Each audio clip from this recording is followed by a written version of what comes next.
So the thing about meals, I've been off lunch, for a long time. I started to do this whole thing, for years. I was what do they call it? The intermittent fasting. Yes. Yep. And so you don't eat till noon. What was your hours? Yeah. Yeah, it's like 8 p.m. to noon. And then I saw this thing where it's bad for your body. Yeah. So I'm starting to have breakfast. Are you a breakfast guy? Big breakfast guy now. What do you? So I just learned from my trainer to never be hungry, to always eat. Okay. Exactly. Okay, I talk like about that. this. Yeah, so I was basically the guy not eating anything throughout the day. Yeah. And then I would just... Very malnourished. Yeah, horrible. But I'm thinking it's good. I don't know why. But dinner was the only thing I was eating. And then I was actually having a conversation with some of our friends. And then I spoke to my trainer. And the trainer was like, yeah, you should never be hungry. Food is fuel. And if you ever get hungry, that means you're running on empty. So I was always thinking, have a coffee in the morning, have another coffee in the morning, eat around 12 or 1. Yep. And now I'm having breakfast.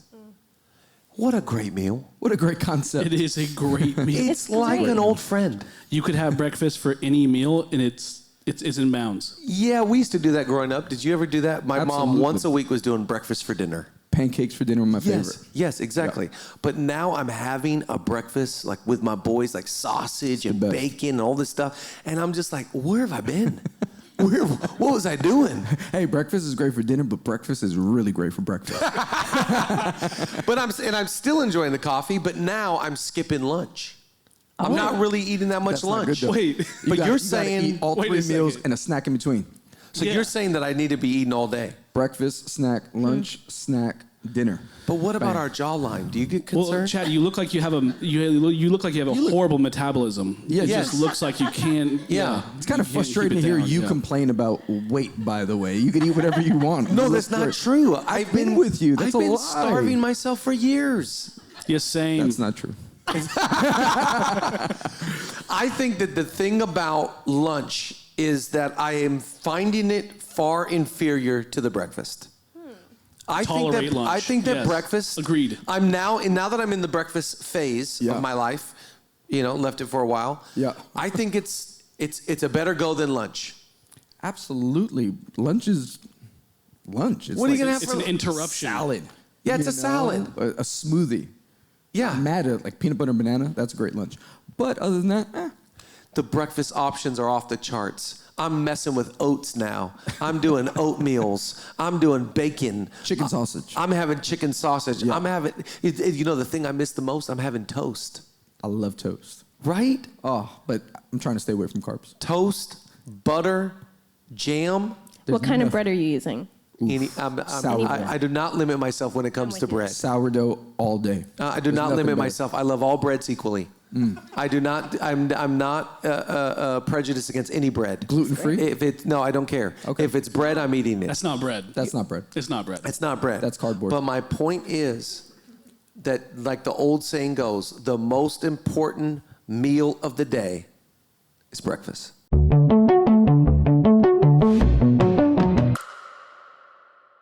Welcome to the 100th episode of Leadership Leading with a live audience.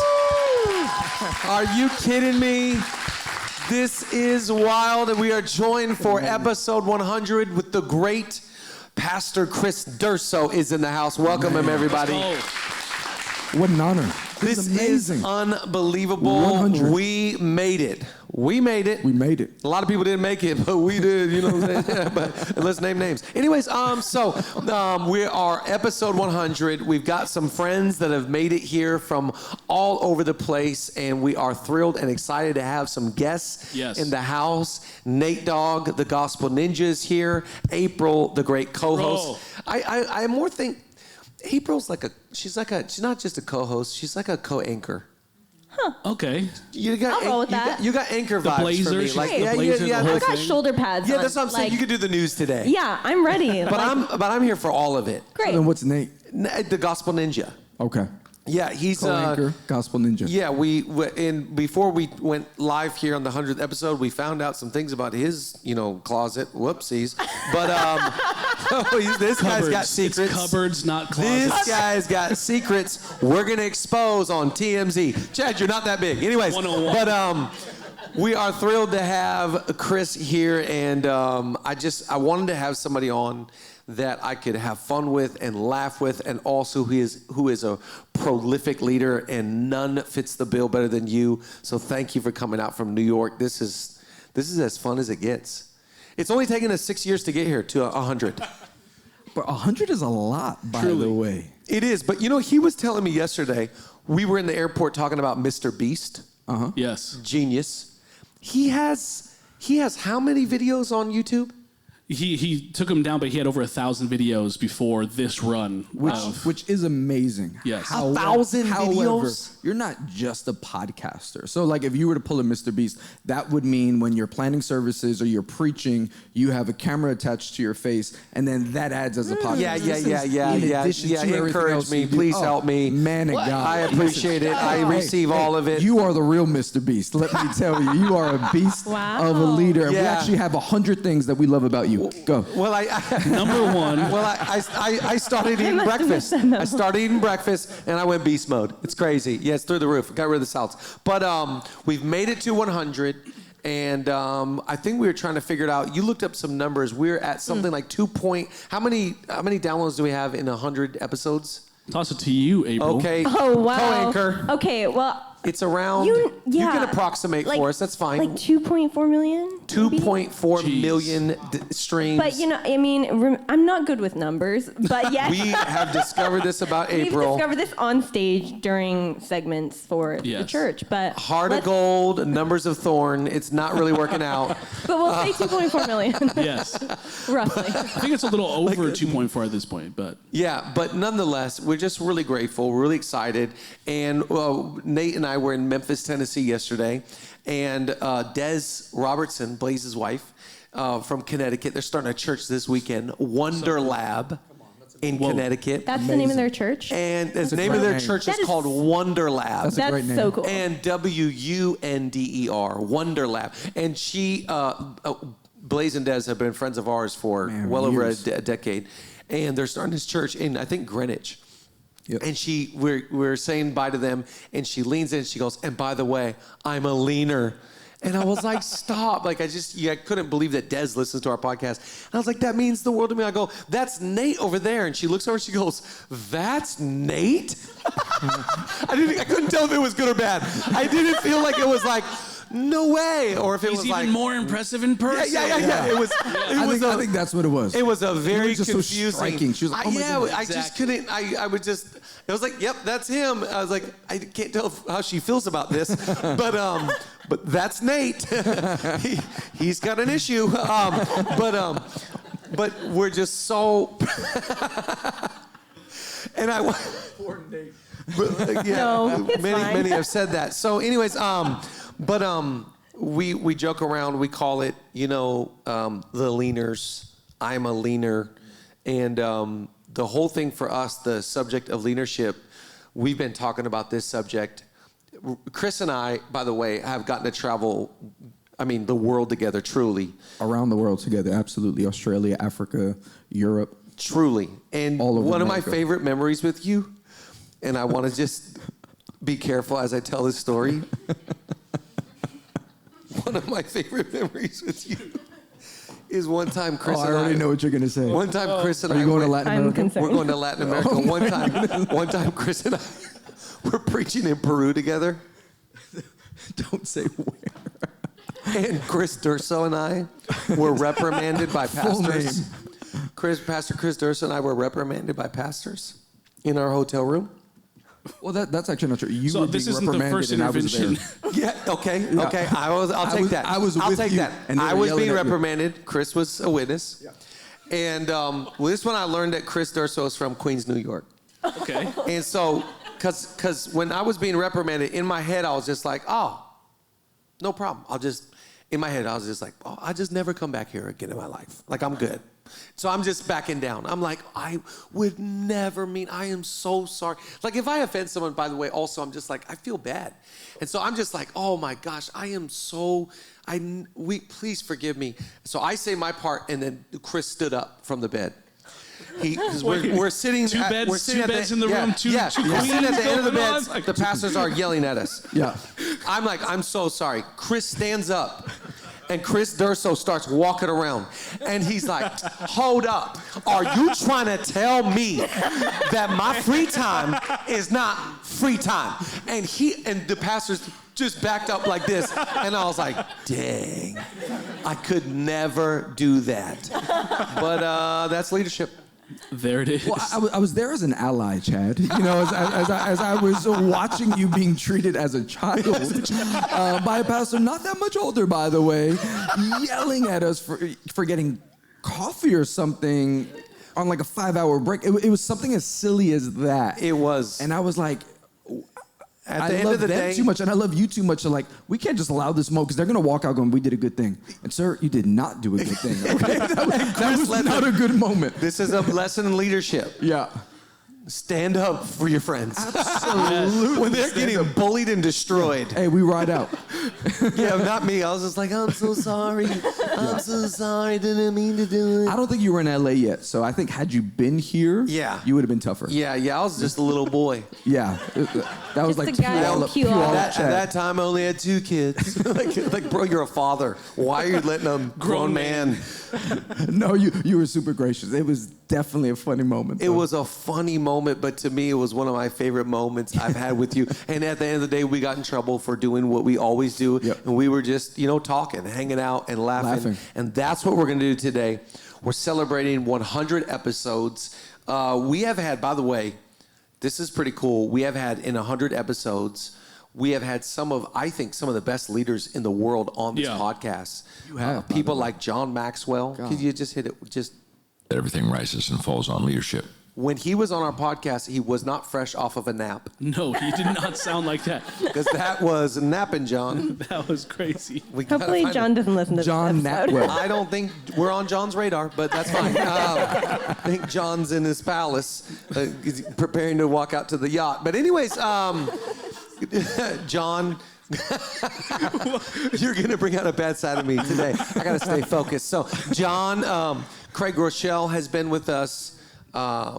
Hit Craig's button. That's not fair. That's not fair. Edit that out. We had a Craig button, but we decided to keep Colin Coward because it's so funny. You can't have Yeah, we a did. push-ups button. Like there's not a weight room button. We I need bet to add that guy that. has never stopped eating breakfast. Oh, Yeah. dude, he's a breakfast guy. That's for sure. Okay, we're replacing the ding with Craig Rochelle next Yeah, let's episode. do that. Done. But Craig has been on. Who are some other? We were just naming John them. Gordon. John Gordon has been on. He's a legend. Joel David Marion. Nurse, John Mary. I mean, just so many. Levi Lusko and so many amazing guests have been on, and we're very excited about the future. And we wanted to celebrate. I thought that today would be pretty cool if we talked about some of the things we've learned in 100 episodes of Leadership Lean In. Our mantra really is we are leaning into the subject of leadership just to get a little bit better.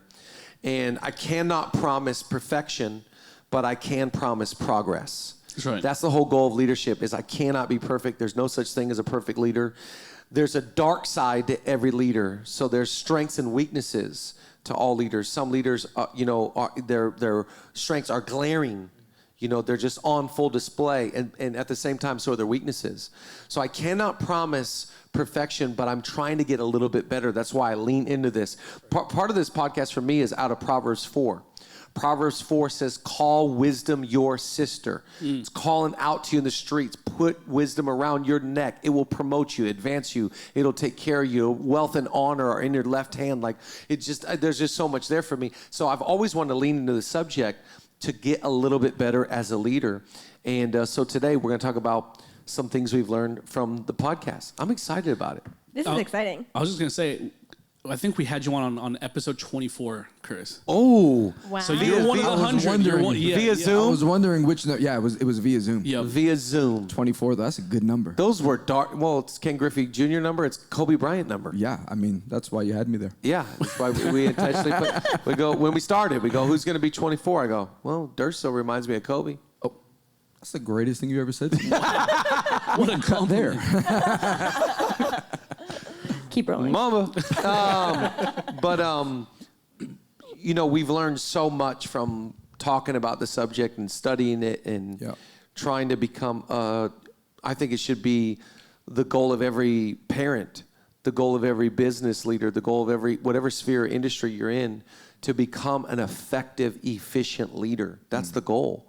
And so we're going to talk about some things that we have learned. The first thing I want to talk about is every great leader that we talked to had an extreme commitment to their vision and the people who were helping fulfill that vision.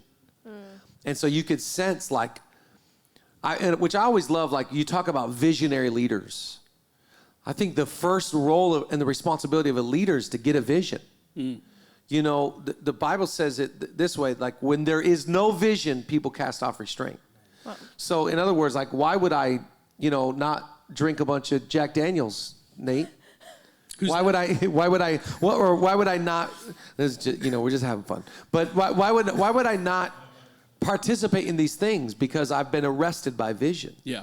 So great leaders have a vision for their life, and I think not just for their life, but a vision for what they're leading. Yeah. And because they're selling out to the vision, they understand that the people that are with them are the thing that are going to help fulfill the vision.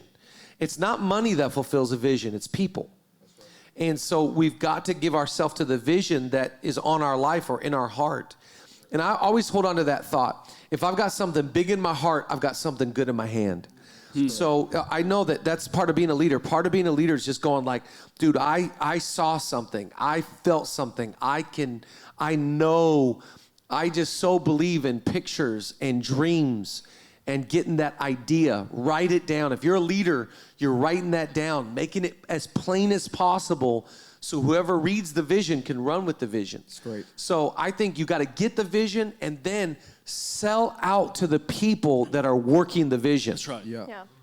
A great saying I've always thought about is, how do you outwork the vision? So the vision is X, Y, and Z. How do you outwork it? That's great. So that's great that the vision's this big, but I'm going to even try and outwork it. Sure. And so I think in order to do that, what we learned from talking to leaders was that every great leader had a vision, and then they were committed to the people that were going to execute it and walk it out and fulfill it.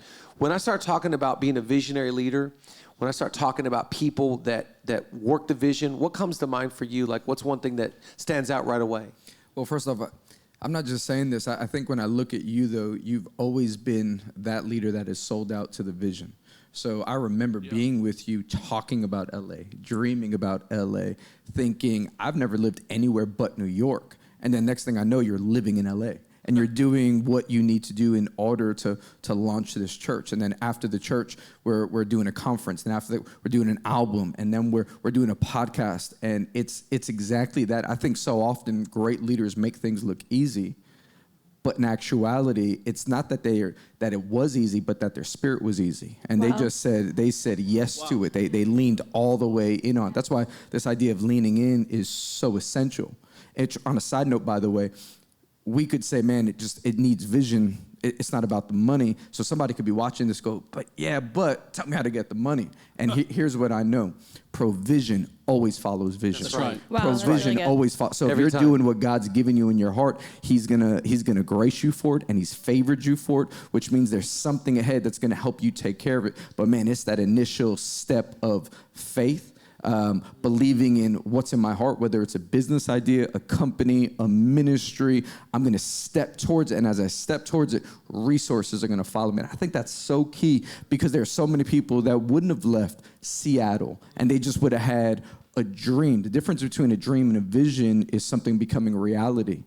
When you have a vision, That's man, good. you work towards it, you run towards it, you invest in it. A dream is just a good story. Wow. So good.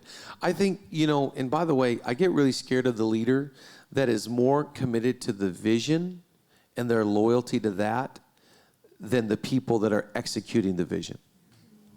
I think this is a scary thing that you find in a lot of leaders, that they're so married to the vision that they almost divorce the people working it. Wow. Jeez. And so you have to be very careful that the loyalty is in order. You receive the vision, and so you are confident and secure in that. Right. And then you understand that without good people, you cannot do anything. So I'm committed to them equally. Absolutely. And I think this is a short-sighted leader. I remember one pastor telling me, a great leader. And he was telling me, God gave me a vision. My church is going to be 20,000 people, and this guy is in the way of it, so he's got to go. Wow. And I could feel you know how sometimes in leadership somebody says something, you're like, I know that's not right, but I need to understand why. Yeah. And I could tell this is not right. And to me, what it felt like, what I was sensing in this anger and frustration was, you care more about this than developing good people around you. You have to work hard for those that work hard for you. And if you try and bypass that, it's the whole thing is like, if you want to go fast, go alone. If you want to go far, go with a group. And so I think that's equally important. I've got to be a visionary leader. I want to have vision for my children, vision for my family, vision for my finances, vision for my future, vision for what I'm leading, vision for leadership. I got to get a vision. That's why I love January. Every January to me is about fasting. I'm not, involving myself in, what I would usually eat. And I am just writing and downloading and dreaming. I spend January dreaming. And I might write down some stuff that's crazy that I don't want to tell anybody else. But I'm trying to delineate between what you said, a dream and a vision. What is like something that would be cool and in my heart, and what is the reality of what I'm supposed to be doing? Wow. So good. And as I do that, I know that I cannot walk this out without good people around me. Right. I think something that you've been saying too lately around the office is great leaders have a vision that encompass other great leaders' vision. Mm-hmm. So it's not that the leader's vision is so big it cancels other people's visions. You don't have a place here, and you got to be moved around. In fact, it's so big and it's so extreme, and your commitment to others is so extreme. You want to see the vision for their life rise up, and in that process, the big vision comes to pass as well. That's exactly right. And I think the concern would be is that if your vision doesn't scare you, you need a bigger vision. Right. Yeah. Right. Because if you can accomplish it pretty easily, it's not that great. Yeah. But it should have a little bit of fear and trembling, like, oh man, if God doesn't help us, we don't got a shot. Sure. Totally. So I think there's a part of that. But every leader we talked to that was great, in my opinion, was equally committed to, of course, what's on their life, but also who. I was thinking about when the Queen of Sheba came to Solomon's house, and she walked around, and she, wow. And then she says something so great. She says, man, how happy must your people be? Wow. What she's saying is, I can tell you didn't just build this and use people. I can tell you built this, and you're also really kind and gracious and loyal and committed and respecting, and there's something about someone that has both. Yeah. That's right. I think that's something that over the last few podcasts has just been so sticking out to me, is this concept, especially what you said, Nate, that you've been saying, like, if everyone else's vision can't fit inside yours, it's too small. And I think that that's a reason why it's so genuine coming from you, because I think Zoe, like, the church, we stick out like a sore thumb in LA because it's just not the culture of LA to include people for really not asking for anything back. I mean, we don't include people in our vision because we're expecting something from them. It's servanthood. Yeah, That's right. It's so rare these days. When I hear you say what you're saying, right, it boils down to this one word, stewardship. And that's what leaders understand. If I'm going to get somewhere, I have to properly manage what I have. That's what stewardship is. It's not just having a dream. It's having a dream. People are included in it, so I have a vision for it, and I'm allowing their visions to be a part of it. But as the head visionary, it is up to you to see the role that they play, where they fit, how this makes sense. It's also not to say that not every leader that has a vision within your organization is necessarily the right approach, because that's where some people just get confusing, right? It'll cause you to go on a rabbit trail. So you have to steward it and understand, how do we do this together and how do we get there together? And as the chief visionary, it's your job or our job to make sure that they're understanding where we're going and how we're getting there. I would challenge anyone that's reading the Bible to notice from Genesis to Revelation, that is the key theme. Like, I had this thought, if you grew up in charismatic church, non-denominational church, Pentecostal church, right? We love to preach the Paul conversion story. He went from Saul to Paul, the Damascus Road experience. But we know if you study it, that's actually his salvation moment. Right. Wow. So we've all had a salvation moment. Therefore, we've all had a Damascus Road experience. What does Paul take the rest of his time doing? He's not writing about one moment changes. He's not doing that. He's talking about stewardship. He's writing to churches. He's telling people how to live, how to go about things. He's correcting churches. He's telling Timothy, hey, guard your doctrine. What is he doing? He's teaching him stewardship. And I think so often as leaders, we can get caught up on Damascus Road experiences and miss out on this theme of day by day. Hey, you want to do something great one day? Then it starts how you handle today, how you handle the people that are in your care today. And in fairness, there are a lot of young leaders that could mess that up. They don't realize it. They allow their insecurities to get in the way. And it really has nothing to do with the other people. It's all to do how they're internalizing and how they're filtering things. And that's why it's so important that if we're going to be people of vision, we have to make sure that we're seeing correctly. That's right. I have to be able to see the people around me correctly so that I have vision. So good. I love what you just said. And I think there's two other things that come to mind when you talk about visionary leaders. Andy Stanley always says vision leaks.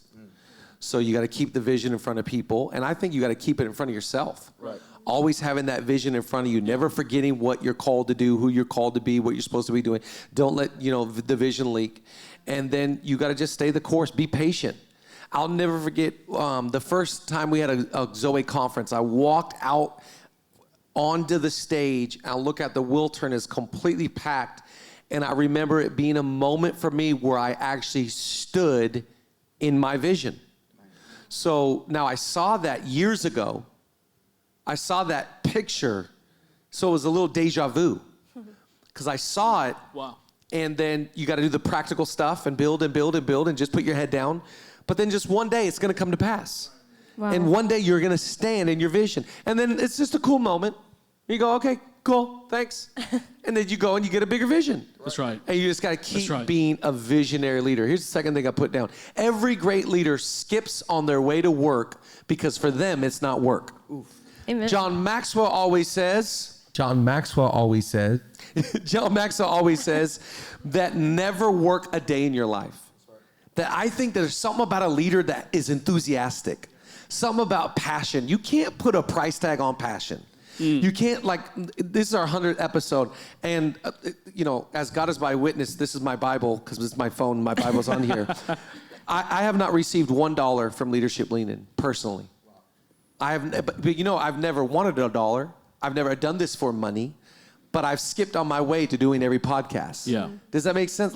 You just got to love what you do. And I love making this podcast because why? I love leadership and I love talking about it. And I love the potential that it could inspire or impact or influence somebody else. You got to love what you're doing. I got to ask you this then, because there's somebody watching, right? And maybe they're working a job or they're in a position that they don't love. So they're not skipping to it. So maybe by default, they're thinking, I'm just a passionless person. How would you answer that? How would you respond to that? Well, I would say you got to take a long, hard look at yourself in the mirror and find out, what do you love? Great. Go do that. When I first moved here, there's a guy that I really love. He's a creative. He's he moved when Will Smith was moving from West Philadelphia, born and raised on the playground is where I spent most of my days. Chilling out, maxing, relaxing, all cool, and shooting some b-ball outside the school. When a couple of guys who were up to no good, they started making trouble in my neighborhood. I got in one little fight and my mom got scared. She said, "You're moving with your auntie and uncle to Bel Air." When he moved to Bel Air, one of my close friends, Omar, came with him. And Omar's been with Will and done everything. Every song you enjoy from Will, Omar wrote. Omar's done everything for him. And when I first got to LA, I really listened to Omar a lot because he understands LA and industry really well. And he had a saying that really impacted me. He said, when you come here, there will be so many opportunities for you. And you'll have to discern what you should do. He said, only do things that you believe in, period. Great. So good. And so I would say to anybody that's passionless, only do things that you believe in, period. And if you don't believe in it, don't do it. I'll maybe give a little perspective to that as well. I might go the other way as well. If you're in a service industry, retail, and it's the other thing, right? You came to LA, for example, you want to be an actor, an actress, a songwriter, a producer, but you find yourself selling shoes at Nordstrom. Yeah. And you hate this job at Nordstrom. You got to change your perspective. This job at Nordstrom is giving you the rent to put in the work. Sure. After, so instead of going like, man, I hate that I have to do this, you got to start looking at that thing as this is the thing that's allowing you to live in the land that your vision can be realized. That's right. Until you make this thing happen, this thing has to be the thing that allows the opportunity to be fulfilled. And think about what you just said. He moved to LA. Yeah. Like you could say, I want to be an actor, I want to be an actress, but your hometown is in Nebraska. Puyallup. Yeah. You could end up on some independent film, possibly, Yeah. if you make but if you want to be in the movies, you got to get to Hollywood. Yeah. And the same would be true for any subculture or any area where there's a certain expertise. There are different places that are zoned to different purposes. Yeah. And if you believe that this is for you, invest in it and make the move. I think too often people are waiting for opportunity to come to them. I said, man, you go to opportunity. Yeah, that's right. Yeah, and I just think like when you get into that, when you are doing what you're supposed to be doing. Yep. Because at the end of the day, that's what it's about. Absolutely. I think every person should do what they're supposed to do. Yeah. Like we would call it the will of God for your life. Yeah. Find out what that is. Find your purpose. When you find that purpose, you still have to maintain or steward, like you were saying, that right attitude. Absolutely. But there's nothing like enthusiasm. There's nothing like that contagious, infectious attitude that's like, I'm pumped to be here today. I'm excited to be in the office. And it's a choice, by the way. It's a choice. Some people will say things, this culture will say, but it's easy for him. He's an extrovert. I don't think everyone that has a great smile and a great attitude just wakes up every day and says, it comes easy to me. Man, I think you have to choose to smile. Yeah. I think you have to choose to celebrate. I think you have to choose how you talk about your situation. And it might sound cliche, but man, it is so imperative that we are speaking life over our situation, that we're speaking affirmations over ourselves. It might sound cheesy. I don't think there's anything wrong with looking in the mirror and giving yourself 5 positive affirmations. Yeah. Because if you want to be enthusiastic, then you're going to have to be enthusiastic about being enthusiastic. Yeah. So you're going to have to put yourself in a position to do that, which again, there might be people watching that are introverts that go, well, I can't do that. And I would say, I think you can. Right. You look at anybody that is a great leader and you would say, well, why do you want to follow? What is the X factor about them? Like, what is it? Why do I want to follow that person? Would it be their intelligence? Would it be their charisma? Would it be, their character? I think one of the most attractive things about a leader is a confident, secure person that is passionate about what they're doing. Yeah. I'm in. That's right. It's like this guy that's going viral on TikTok right now, Keith Lee. Have you seen this guy? He's the best. He's the one that's eating. He's like a food reviewer now. He's an MMA fighter turned food critic. Las Vegas. I'm not on TikTok. Maybe I should be. Oh, you got to get on. It's so fun. So sorry. TikTok. I'm having so much fun on TikTok. The other one's so boring. All the other ones are boring. But anyways, this guy, when he bites into that taco, the pizza, the passion is, and then he zooms in on his face. I want to go to Vegas to Shout out try. to Keith Lee. We're coming to Vegas with y'all We to gotta try get some Keith food. Lee on the podcast. Yeah, we got to Yeah. get Keith Lee, but like he's passionate about it. He's talking about his customer service experience, and I spent $82.50 here. Let's see. He's going through. I can't take my eyes off watching him, and because he's got passion. Man, so you know what's so beautiful about that? Even though I haven't seen this guy, I'm watching your passion about his passion, and it's because his passion is loud. You don't have to be a loud person in order for your passion to be loud, but when Yeah. your passion is loud, man, I'm attracted to it. What is it about that? I want to learn. I want to lean into that. It's amazing to watch it. It is to me like, you know, when people say I don't want to be in a loveless marriage, or other people say I don't want to be in a sex-starved marriage. I would say I would hate to follow a leader that has no passion.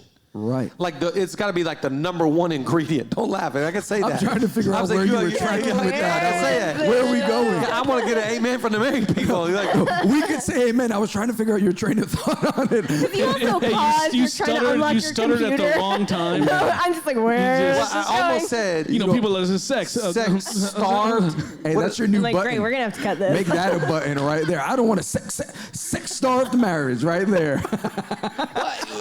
Stop. Stop. That's a good one. Do it again. What? Stop. Sex-starved. But people don't, my point that I was making brilliantly,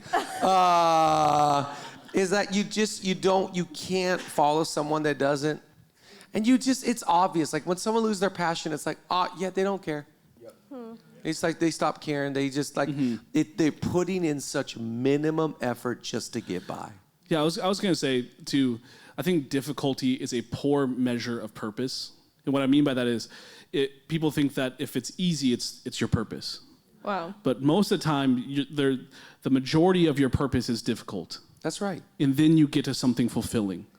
Yes. And if you're, sometimes your motivation won't get you through it. Most of the time, you will not be inspired. You have to rest on that passion, That's right. that belief in your purpose to get you through this stuff. When I skip on the way to work, I skip on the way to work to solve all the problems we got. Yeah. Because we got tons of problems. See that fire? And we got I skip on the way to figure out the budget meeting because we need to wrestle down our operations line so we can have more money in the savings to buy more property. Like you got to, of course it has problems, but Right. you can't lose your passion. Right. Here's the third thing.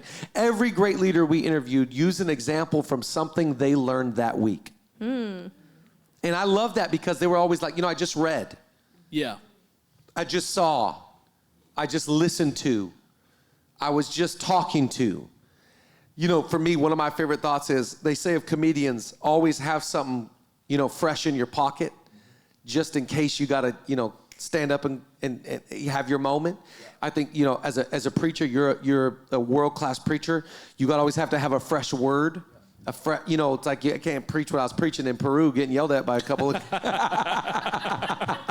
you got to have something fresh, right? Right now I'm on this Isaiah 26:8 verse. I'm just like, but it's fresh for me, right? So I'm standing on it. So, to me, leaders are the best learners. Yeah. Always. And if you lose your hunger to learn, I think a great leader is like, this is one of my favorite book titles, A Few Things I've Learned Since I Knew It All. It's great. That's leadership. Leadership is that's a going like, great title. I was an idiot last week, Copyright that. Yeah. but this week I got my stuff together. Yeah.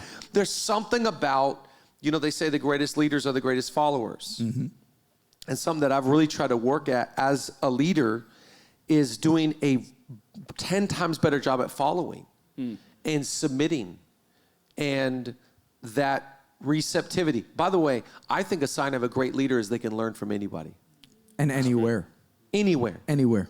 Be inspired. Just see somebody do something and then see the beauty of it. In fact, I think all of us have been in certain rooms where you're talking to people that you don't necessarily share the same profession, but it's the excellence or the passion to what you're doing that actually draws you together. Just yesterday, I was on the plane, started talking to the guy next to me, and he works in entertainment, and we just started on this conversation. He's asking me what I do. I'm talking to him. I'm a leader, and he goes, I think you're a preacher. I go, all right, I'm a preacher. You got me. Because you don't want to have that conversation. You don't want to have that. 5.5 hour flight. Have you by the ever way. answered the question honestly when someone's asked, what do you do? What do you say? I'm not a liar. I just I work with people. You know what I tell people? I'm a podcaster. Yeah, that's actually better. It's just kind of working out. Yeah, but what my point is, like, you start meeting people from other fields, and it's actually the excellence and the passion that opens up that door to now learn from other people and what they're doing and where they're going. I also think, what's amazing is that this concept that leaders are learners has been in the Bible from the beginning, because the exact definition of a disciple, right? The 12 disciples is student, teacher, and it's this word picture of learning, giving, learning, giving. And the moment you stop learning, you have nothing to give. And I think a great way to become passionless is to become educationless. Is to stop learning, right? If the moment you stop feeding that tank, of course you're gonna be running. You don't have any energy. That's why we can't stop learning. A friend of mine recommended a book to me just 2 weeks ago. Ordered it on Amazon. Just started reading. It's a secular book, The Art of War, old school book. Wow. Started reading it, right? Old school. Just started reading it. It's paper thin. And for him, it meant something else. I started reading. I was like, oh, this is a great book. Just chew it up, devour it, and then go on to the next thing.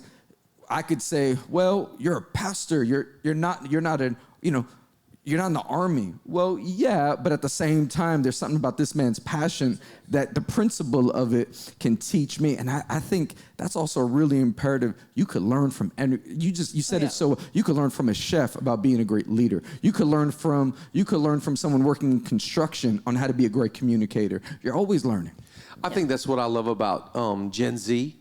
Is I'm just trying to ask questions and learn, but I think you got to just always, you notice the common denominator of great leaders, in my opinion, they're always asking more questions than giving answers. That's right. Yeah. Because they're more curious in learning than they are in leading. And I think you've got it backwards if you're like, man, I'd rather just be doing all the talking. Wow. It's like, oh, you're a prideful person. Sure. You're not a great leader. Sure. Just because you're I've been around some people that we get to dinner and they dominate the whole dinner. And it's hard for me in my old age to keep a straight face anymore. Who was it? In your Names? old age. Well, just kidding. What? Well, Nate. I see you get a few waters in and it just flows. Yeah. No, but I just think it's like. Is that water? It's like, wait, you love the sound of your voice that much? Or even worse, you think we care about your opinion that much? Yikes. You're so impressed with yourself, you think we want to just listen to you all night? I'd rather have the opposite, where it's like, what have you learned? What's your life experience? Where are you from? Like, I think that's just a sign of a learner to me. A learner is asking questions, you have to lead with curiosity. Great. You have to just stay curious in life, I think. It's really good. You guys just be like, I don't have, anything figured out. I haven't figured. Tell me about parenting. Tell me about marriage. Tell me about leadership. Tell me, I don't have all the answers. I have more questions than answers. Right. I remember this one time, it might have been over 10 years ago. It was while you were in Puyallup, and we were having this conversation, me, you, and our friend Rich, right? And we were talking about storytelling. And somebody said, man, this new comedian is brilliant at storytelling. And I don't know if you remember this, but we were in Rich's room, and we're like laid out on his bed, and we're just like holding a laptop in the air watching this one comedian. And we probably spent 5 hours rewinding, watching, and we're laughing. Of course, we're just having the best time. But what were we doing? We were learning from somebody that was not a preacher on how to tell story. So good. And I think that's it. And I remember in that moment learning, because the way that I grew up, that might have been, a sin to watch, a secular comedian and think that I could learn from them. But I think it's a sin not to learn from other people. I think that's the mistake. So I think, man, you're just helping so many people with this point. April, Jim Gaffigan. No. It was Jim Carrey. Anyways, April, what's something you've learned recently? We're putting April on the spot. I think it's the co-anchor. What's something you've learned recently that you're like, man, this was a good one. This is a book or a quote or a thought or just something that would stand out to you. Like, recently I just learned this. Well, I think this does go along with what we're talking about learning. I think I've been listening to a podcast, trying to brush up on the digital marketing podcast, which is relevant because I Nice. do marketing. Great. But just that, like tying that into this, I think what I've learned is like learning something does not have to be so serious. Like people are afraid of learning Right. something because they take it so serious. Like Right. it has to be a study. It has to Collegiate be or- Yeah. it has to be such a big deal. But anyone, like you said, anyone can learn anything from anything, but also like anything small that you learn, like I've been listening to this episode and it was talking all about like software, and it's like not all this like marketing software is going to be relevant to anyone, but learning just one small thing is worth so much. And the more you pick up small things, like you look back at a year and you take inventory of all the small things you learned, and like you've grown, like you're like a class ahead now. Wow. And so I think that people are intimidated by learning, and that they're just like, well, I can't learn anything because it's this whole thing that I'm gonna have to do. I'm gonna have to do Duolingo and sign up for all these classes or whatever. When it's really just It's not pick Rosetta stuff up. Stone, guys. Yeah. I think that what you're saying is really important, because I think, like, I forget who was saying this recently. They were talking about, you have to respect your creative process. How you create is not how other people create. Sure.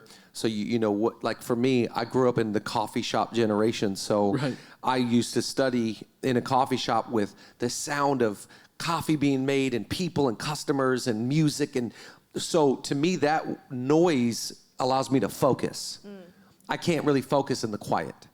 So you got to respect your process. I also think you have to respect your learning process. That for me, I really learned from listening. I just listened to this great podcast from the CEO of iHeartRadio.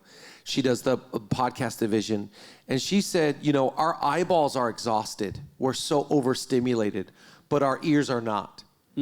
So I when she said that, I go, yep, that's why I listen to so many podcasts and so many audiobooks.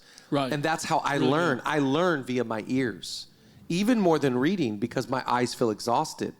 But my heart and my ears are just attached. Wow. And so I think you have to respect your learning process. When do you learn? Maybe it's a run. Maybe it's in your car. When I'm in the car, it's like I have two options. I can listen to sports radio, or I can put on podcasts or audiobooks. And I'm like, on the plane, I just was flying the last couple of weeks, and I'm just like, I'm Rich Dad Poor Dad. I'm listening to my audiobooks because I got to get better. I'm hungry to grow. I think to be a great leader, you got to cram a whole bunch of good stuff in your head for it to hopefully drop down into your heart.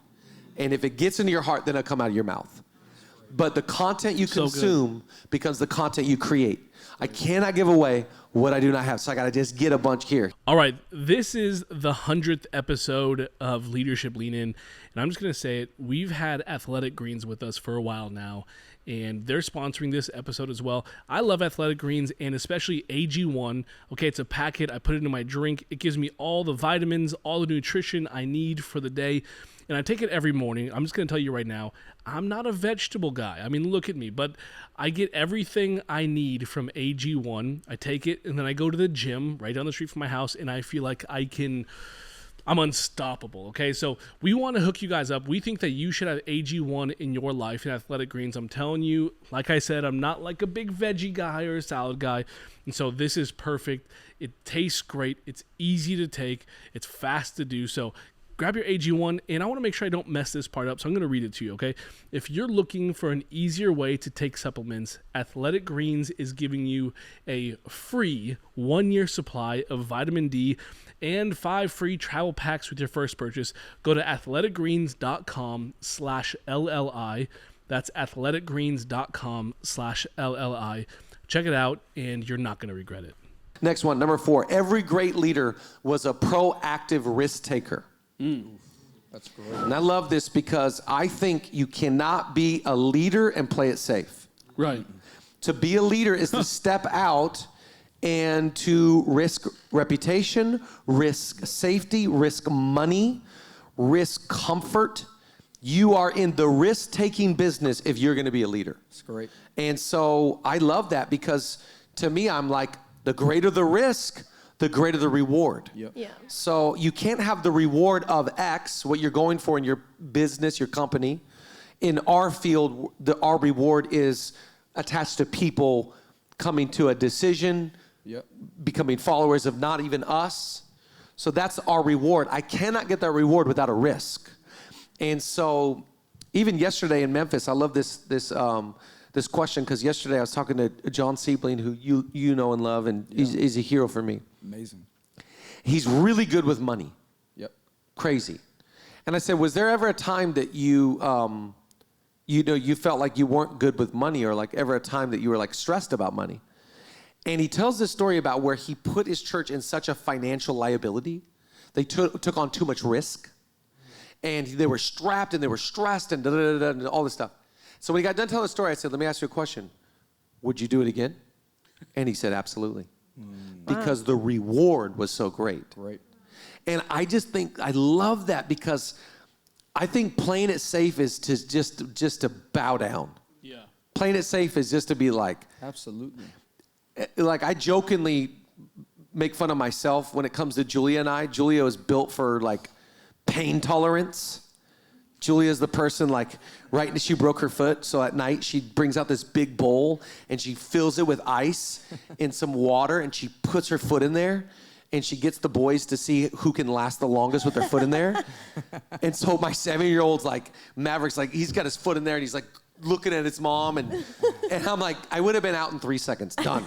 I'm not even playing. Yeah, I'm not even playing. And they're just like, I always like to say I was built for comfort. Yeah. Like when God created me, he created me for a spa. Yeah. I'm not built for cold plunges. Totally. I'm built for hot tubs, okay? So, Amen. but nevertheless, when it comes to leadership, I'm fine with risk. You know, what's amazing is there's this verse that we quote often. It says, what no eye has seen, and what no ear has heard, and what no human mind has ever thought up, I have for those that love me. And what's amazing is if you love God and you're being obedient to God, I do not believe that you're truly taking a risk as great as you think. Right. I think it is scarier to stay stuck in the mundane than it is to follow God. Show me one person that was ever obedient to God and it went bad for them. So what he says for you, hey, here's what I have for you. I'm not even going to give you what anyone else has ever received before. I'm going to blow your mind. I know you want me to describe it to you, but I can't, because no eye has seen it, right, and no ear has even heard the sound, and no human mind has ever thought of it before. But if you love me, I have this for you. There's a story in 2 Kings, and it's about the 4 lepers, and there's a famine in the land. And, lepers in those days, they would have a difficult time being fed when food was flowing. So in a famine, they were for sure not going to be fed. So they have this conversation. They say, hey, if we stay here, we're dead. If we go to the city, we're going to die. But if we go over to the enemy, they might spare us.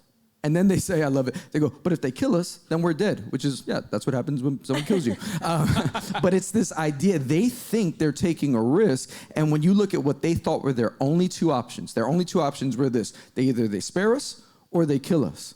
Well, the Bible says that as they were headed there, God made their enemy hear a sound. So as a result, they thought they were being attacked. So now their enemy ends up fleeing, and the lepers never even run into their enemy. So what happened was the way they assessed the situation was wrong, and what they thought would be an outcome wasn't an outcome. So they took the risk, but it wasn't a risk, because what does God have planned for those that love him? What no eye has seen, and what no ear has heard, and what no human mind could possibly think of. And now these people in the middle of a famine have a feast. Wow. And that's the thing about when you are risking in ministry, when you are risking for God. He goes, I'm telling you, you might think you're going to lose out, but I promise you, you're going to gain so much more. That's right. So good. I feel like we should clap for that one. That was that was really good. I love this conversation, because I think the best leaders are the best risk takers. They are. What comes to mind for you, Nate Dogg, when you think about risk? I think, first of all, no matter what, there's a risk that's going to happen. Yeah. Right? That's just life. And there's this phrase, it's a cliche, nothing changes if nothing changes. Mm-hmm. I don't think that's true. I think it's a bad cliche. If nothing changes, things get worse. So you might as well change for the better. Yeah. Otherwise, things will deteriorate. If you're not maintaining, if you can't change things, if you can't grow, you're going to shrink. Yeah. And so the risk is better up front when you have resources, when you have conscious of mind when you have some sobriety than it is down the line when now you're forced to make a decision at a crossroad where either one, like you just said, Chris, either one, you don't know the outcome, whether they're going to die or, maybe this will work out. Once you get to that point, it's too late. Yeah. Take the risk up front when you have, your consciousness about you and you can go, okay, that didn't work. I can go back to that crossroad. I can go the other way now. Right. So, when it comes to risk, I'm just like, that's a natural order of life. Yeah. You might as well, as a leader, lead the way so that they don't have to take the risk. Right. You took it for them. I think, one of the things about risk that every leader has to consider is the biggest risk you take is people. Yeah, wow. Because like when, if you, like say staff, you have a staff, it's like you're hoping that they have good character. You're hoping that they have good morals, good ethics. You're hoping, but what's the alternative? To not trust anybody? Wow. I'd rather err on the side of empowering and trusting people and taking a risk on people. That's why I like giving people a platform. We call it giving people a go on a microphone, leading a song, announcements, preaching, whatever it is for in our context. I enjoy that because I'd rather take a risk than play it safe. Right. I'd rather let my risk be on. By the way, I take a risk every time I confront somebody and I address them. I'm taking a big risk. Yeah. Because they could go south. They could go sideways. Right. They could be offended. But I'm taking a risk in love, in loyalty. That's right. I'm taking a risk, an investment into their future. And so I'd rather be risky with people than be like, no one's coming to my house. Yeah. I remember a few years ago, we had some friends that they got really burnt by some people. And in fairness to them, terrible. And so the couple's telling me and Julia this story, what happened to them. And I feel very bad. And so the wife asked me, what do you think? Should we have anybody else into our house? Should we just, do you think, hunker in? What are you going to do? And I was just like, oh, man, I'm probably the wrong person to ask. I understand. I said, probably for you to heal, don't for a while. Sure. But I think that you got to live your life with an open heart. Yeah. The greatest leader that ever walked the earth died with the world having access to his heart. Great. And the moment you stop risking your heart, you're done. Man, that's You're great. out. You're done. You have to risk vulnerability, authenticity, genuine. Right. I'm going to risk myself to be like, you offended me. I'm going to risk myself to be like, what are you doing? You can't play it safe and be great. So scary. I think of this term like confrontation. Either you choose confrontation or you choose catastrophe. Wow. Because whatever you do not confront will fall apart. And I think that when you are confronting someone, you're not only educating them, but you're educating yourself about them. The Bible says a wise man loves correction, but the fool rejects it. Yeah. And I think when you're confronting someone and if you're leading them and if they're leaning into how you're leading them, you're going to see very quickly how they respond.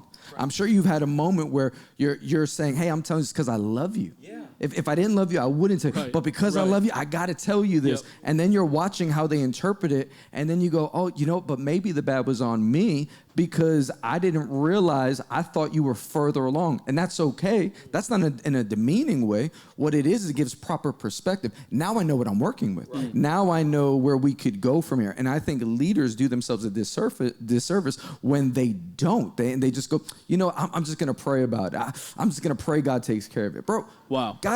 Jesus could have stood on earth and could have handled it way better than any of us. But he commissioned us to do it. So good. You're praying about the very things you're supposed to be operating in. And I think that is so essential for every leader, whether you're working in ministry or whatever realm you're operating in, that you understand that it is imperative, it is key that you take it head on with love. With wisdom. Hey, right now it may not be best, but it's not forever. Right. You should eventually open up your home because I don't want to be the kind of person that doesn't allow people in my home. I want my home to be full of laughter. I want my home to be full of life. I want my children. I have a son, I have a daughter. Dylan is 15. Chloe just turned 13. God help me. I want them to be around all kinds of people because it's going to help shape the person they are. That's right. April, you were going to say something. What were you going to say? What was We're going to take a risk. We're going to take a risk on that. We're going to take a risk on my memory of what I was going to say. No worries. No, I think we've been talking about, one of our last episodes, we talked about trust. And how I think that I was just, when you were talking, Pastor Chris, about confrontation and how that's a risk with people.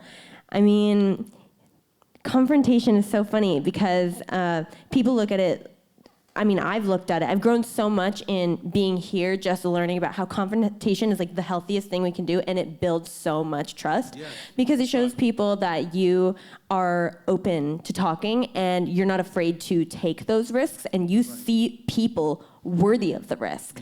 Like, because if you're not taking that risk to talk to someone, they're not important to you. They're not. They're disposable.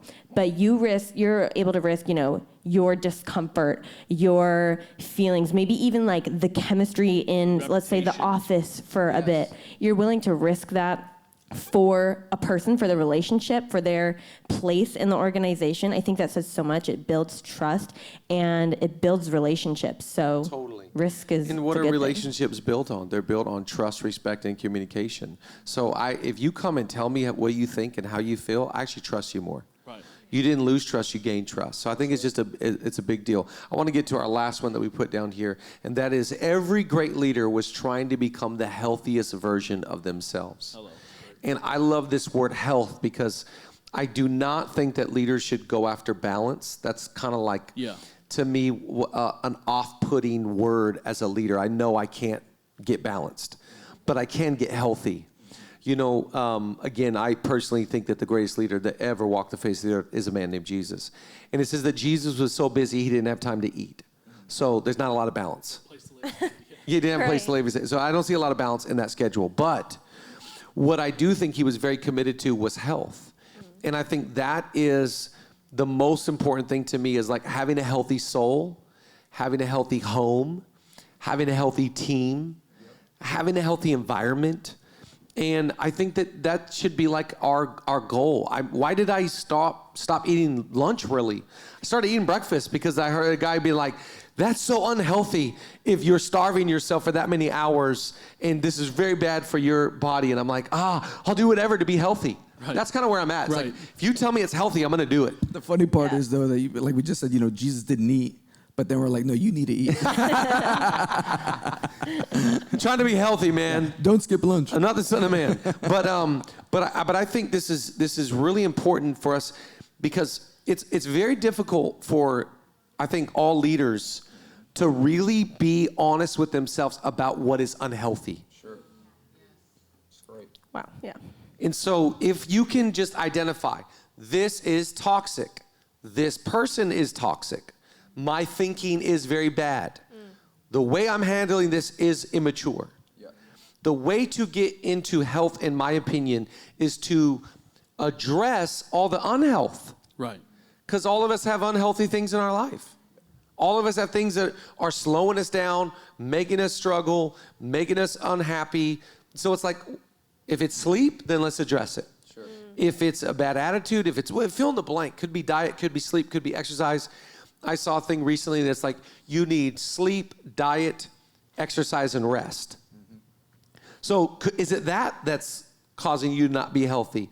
Or is it tied to a relationship or an emotional disposition? What's causing you to not be the healthiest version of yourself? To me, my obsession is not being like anybody else. That's great. My goal is to become the best version of me. Wow. That's great. That's kind of what I'm after, is like, I just want to be the healthiest, happiest version. I use the word happy kind of in context, because I'm not trying to be happy. I understand. Fulfilled, satisfied, fulfilled, content. yeah, just like, Joy. There's a guy I listen to a lot named Colin Coward. And when I listen to him, I could tell, like, he's cracked his code. Wait, stop. That's Colin. It was very good. Would an unhealthy guy say that? But yeah, right.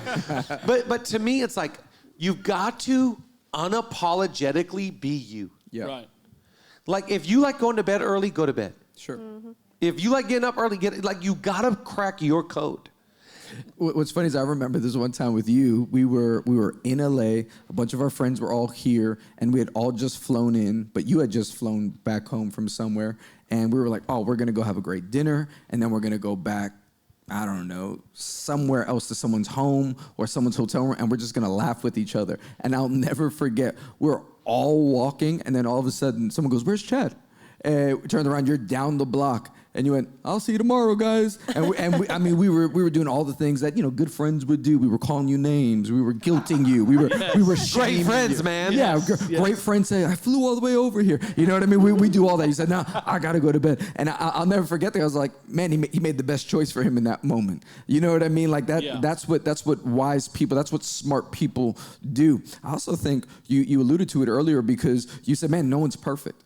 I think that's a really great place to start because it helps us to level the playing field, right? Let's just level this thing. Yeah. None of us are perfect. Mm-hmm. So if none of us are perfect, what's the progress that we need to take? What's the progress we need to make? What area in our life? For me, I love coffee. At one point, though, last year, I was drinking 5 cups a day. It's embarrassing. It's sickening. It's too much. Yeah, embarrassing. Now I'm at 2 cups a day.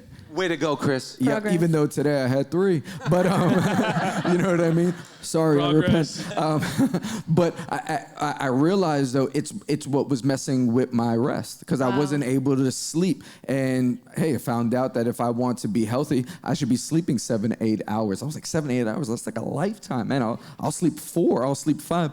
But I realized there are things that I love that don't love me. Wow. And if I want to become who I love, then I have to stop doing the things that do not love me. Like, I love carbs.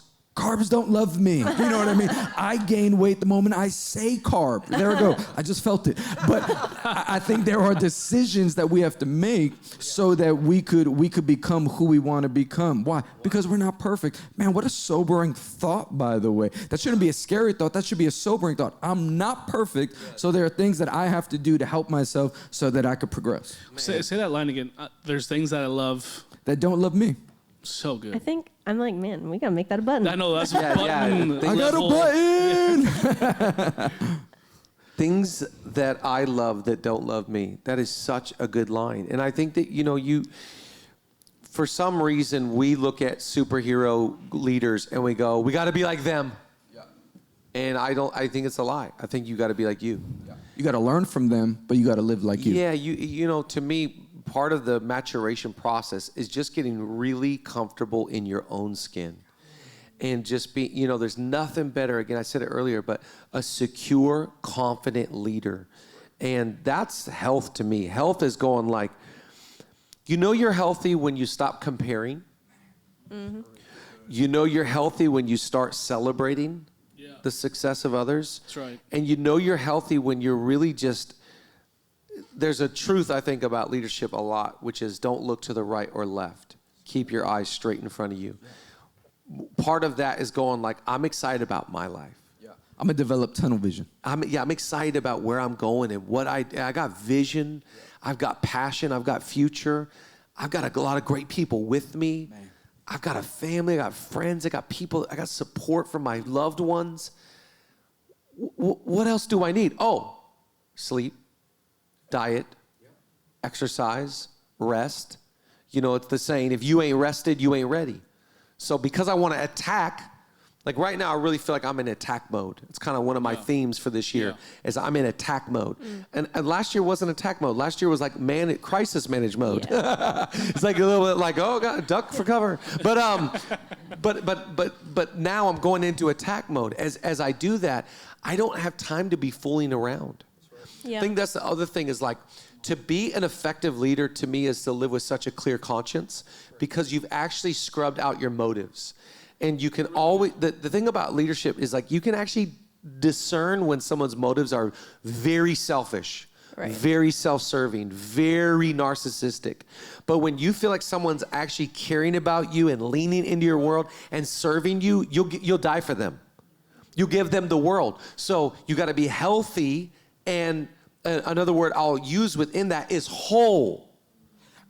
I got to ask you this. I know you're on a rant here, but it's so important because I remember speaking to my therapist, and we were talking about one of these buzzwords, right? Narcissism was such a buzzword and still is. And I remember my therapist saying to me, a narcissist will never know they're a narcissist. Right. So they would never be seeking help. They would not be relying on team. They would not be trying to better themselves. They think that they've arrived. You just said something I think is so key, and it's what sparked this question. You said, I have to scrub out my motives. How does there's somebody watching this right now, and they were like, well, I know what I know, but I don't know what I don't know. How do I scrub out my motives so that my motives remain pure? Because to be honest with you, I think at the end of the day, man, I think most people want to be great people. They want to be good people. Yeah. And how do I scrub this thing out? How do I get there?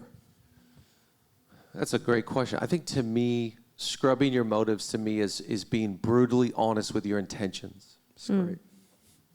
So, Why? So I remember this is really funny. Like years ago, I'm gonna drop a name. Please pick it up when I drop it. I love name dropping, man. Dude, this is so fun. Do you guys ever name drop? Dude, this is The name of Jesus. Chris. Oh, come on, you son of a baker. Two saved. Once a youth pastor, always a youth pastor. I remember years ago, a friend of ours speaking with Kevin Durant and having this conversation of why he got off Instagram. And he got off Instagram for a while. Pick it up. Thank you very much. He was saying he got off of Instagram because he really felt, and this other person, like very convicted about why they were posting. Wow.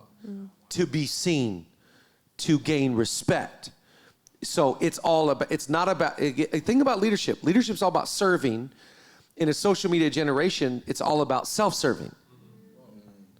So this person felt so convicted about that. They were like, I got to get off because I got to deal with my intent. Why are you posting that? I think that's a great social media strategy. Why? Why post it? Right. You want to inspire or do you want to be seen? Right. Yeah. Does that make sense? So It makes so much sense. you can't answer that without being honest. Right. So I've got to be brutally honest with myself and confess sometimes, like, dang, I want respect. I've heard Pastor Craig Groesch's show talk about the difference between fame and influence. Oh, gosh. Leaders don't want to be famous. Oh, gosh. They want influence. Oh, gosh. Fame says, look at me. Yes. Influence says, follow me as we go somewhere. There's a big difference. Yeah. Fame is people knowing my name. Influence is making our names right. Right. And Wow. we're becoming who we need to become, Yeah. who we want to become. This is a generation that is just looking to be seen, and sadly, by the way, they're doing anything. And they no press is bad press as long as they're seen. But what they don't realize is not only are they damaging themselves, but they're damaging others because others are watching them. I just saw this clip, and it actually really encouraged me. A rapper named NBA Youngboy. NBA Youngboy is massive amongst this generation. Now, if you've not heard of him, that's okay. You're probably over 18. But anyone 18 and younger understands that NBA Youngboy became famous through YouTube and TikTok. And you know what he said? He said, I started listening to my music and I felt horrible about what I was encouraging people to do. Wow. He said, I don't want to rap about violence anymore. Wow. And I'm watching it and I'm like, here's a man that made it and says, although I have everything, I don't even like how I made it. Wow. I don't ever want to be the leader that makes it and achieves and goes, but I don't like what I did to get here. Right. I rather love myself as opposed to being disgusted with myself. Right. And you could watch this young man who, he got face tattoos and he fits this image of what he's always rapped about. And it was just this sobering moment. And I think for us, intention is everything. We should be challenging ourselves. I think that's brilliant. Why am I posting? Why am I putting this out there? Is it because I want to be seen? Yeah. Or is it because I want to be influential? And we should all aspire to be influential. I think I have to, I love what you just said. I think I have to be careful personally because I'm an Enneagram 3. What are you on the Enneagram? 8. You're a challenger? We got aren't you an 8? 2 3s and 2 8s at the table. You're a 3 as well? Yeah. So my personality is to achieve. So my biggest fear in life is being average.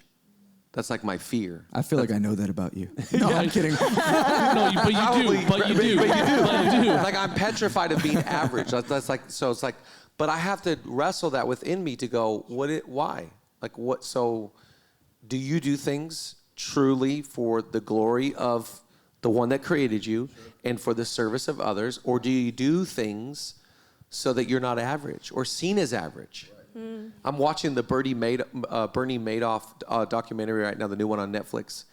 And they say that, I'm not to the episode yet, but they say when his son dies, he commits suicide. Someone was just telling me this. It inspired me to watch the whole thing. They say when Bernie Madoff's son commits suicide, he grieves and he mourns, not his son, but the ability to be respected as a parent. And that's where that will take you. Not having, in episode 1, he lies, and he'd rather, think about this, he lies about a financial situation because he would rather be seen as a liar rather than a failure. Wow. So he chose to willfully lie. Think about where this took him eventually. He, as a young person, he lies because he'd rather be seen as a liar. That's better to him than a failure. What I'm saying is you've got to address, you call them the demons in your closet, the insecurities in your soul, whatever you want, whatever label you want to put it. It's unhealth. It's toxicity. And if we're not honest to address these things, eventually they become the thing that's like, how did they get here? Well, I'll tell you how. They didn't address it here. And so I think for me, it's a constant progress. I was telling this story yesterday. This is so funny. When I was first started in church, I was in East LA in the hood, in the barrio, in the Batos Locos Forever homes. I was over there on the east side, and this old pastor used to take me out for pie. So it's like 2 p.m. We're having apple pie and like vanilla ice cream. You know what I mean? And this old pastor, this guy was like in his late 60s. He maybe older. He told me one day, he said, every day for the rest of your life, you're going to battle 2 things: pride and sexual temptation. And I was like, thanks, man. Like I didn't know how to take it. Like, do you guys have pumpkin? Like I don't know how to handle that. Is this pre-first bite in the meal? Like, where's this happening? Love having pie with you, bro. Why are you speaking that over me every day? Every day? For the rest of my life? Yeah, really? what about Christmas? Christmas Day? Here I am. Come on. There's no days off? Yeah. Easter? Hashtag no days off. Conquered it. For the rest Here I am on the 4th of July. I don't want that pie. Oh, my God. What about my birthday? 100th episode. Wait. Bring it back. Bring it back. Where have we gone? But what I appreciated about what he was trying to say to me was that there's no rival. You got to constantly work on you. You're the biggest. The blessings on you and the burdens on you. You're the problem. You're the solution. Yeah. You're the strength and the weakness at the same time. And so what is the goal? To become the healthiest version of you. Leadership Lean In, we love you. We're thankful for you. We're glad that you're on the journey with us. Let's clap for the live audience with us today. So grateful for everyone making it out. And we cannot promise perfection. But as usual, we leave promising progress. We'll see you soon.